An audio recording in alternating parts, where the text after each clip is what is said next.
بسم اللہ الرحمن الرحیم۔ ایک سوال آیا ہے کہ قربانی کے ایام کون کون سے ہیں،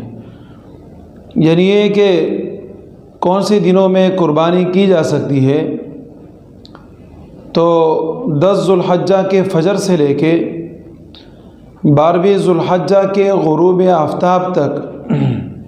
قربانی کی جا سکتی ہے۔ اب یہ ہے کہ 10 ذو الحجہ کے فجر سے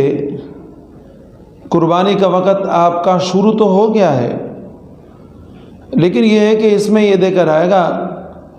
کہ آپ شہر میں رہتے ہیں یا دیہات میں رہتے ہیں۔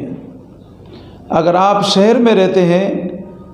تو آپ کی قربانی کا وقت عید کے نماز کے بعد ہوگا، اور اگر آپ دیہات میں رہتے ہیں تو فجر کی نماز پڑھنے کے بعد آپ قربانی کر سکتے ہیں، اس میں کوئی حرج نہیں ہے آپ کے لیے۔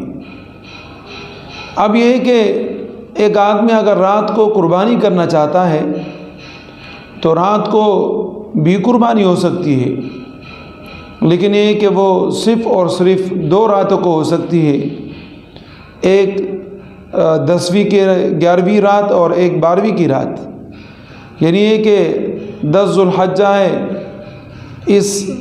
دن کے گزرنے کے بعد جو رات آتی ہے اس میں قربانی کر سکتے ہیں۔ 11واں ذو الحجہ ہے تو اس دن کے گزرنے کے بعد جو رات آتی ہے اس میں آپ قربانی کر سکتے ہیں۔ لیکن یہ کہ بس یہ رات کا معاملہ صرف 2 راتوں تک ہے، ایسا نہ ہو کہ آپ یہ سمجھے کہ 3 دن قربانی کرنا صحیح ہے تو 3 راتیں بھی صحیح ہوگی، نہیں، آپ کا وقت رات کے اعتبار سے ختم ہو گیا۔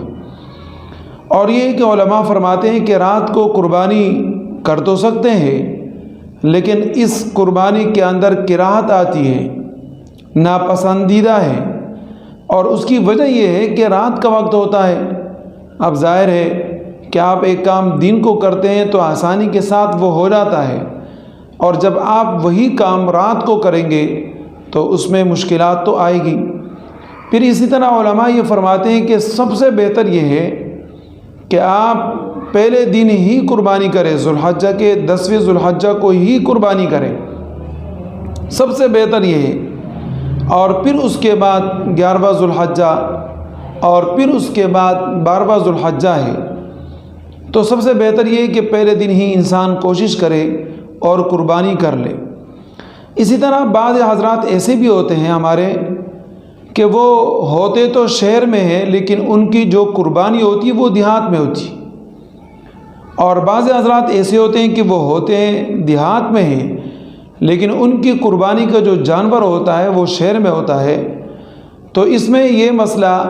ہم سمجھ لیں کہ قربانی کا اعتبار ہوگا، قربانی کا جانور جہاں پر ہے اسی جگہ کا اعتبار ہوگا۔ اگر مثال کے طور پہ آپ کی قربانی شہر میں ہے تو آپ قربانی کریں گے عید کے نماز کے بعد، یا آپ کی طرف سے کوئی وکیل ہے تو وہ عید کے نماز کے بعد ہی قربانی کرے گا۔ اور اگر آپ کی قربانی دیہات میں اور آپ شہر میں ہے تو دیہات والے، چاہے وہ آپ کے بھائی ہے یا آپ کے وکیل ہے یا جو بھی ہے، وہ طلوع فجر کے بعد ہی قربانی کر سکتے ہیں اور ان کو قربانی کرنے کی اجازت ہے۔ اسی طریقے سے اگر کوئی آدمی بیرونی ممالک میں ہے اور اس کی قربانی پاکستان میں ہے تو قربانی کی جگہ کا اعتبار ہوگا، یعنی پاکستان کا اعتبار ہوگا۔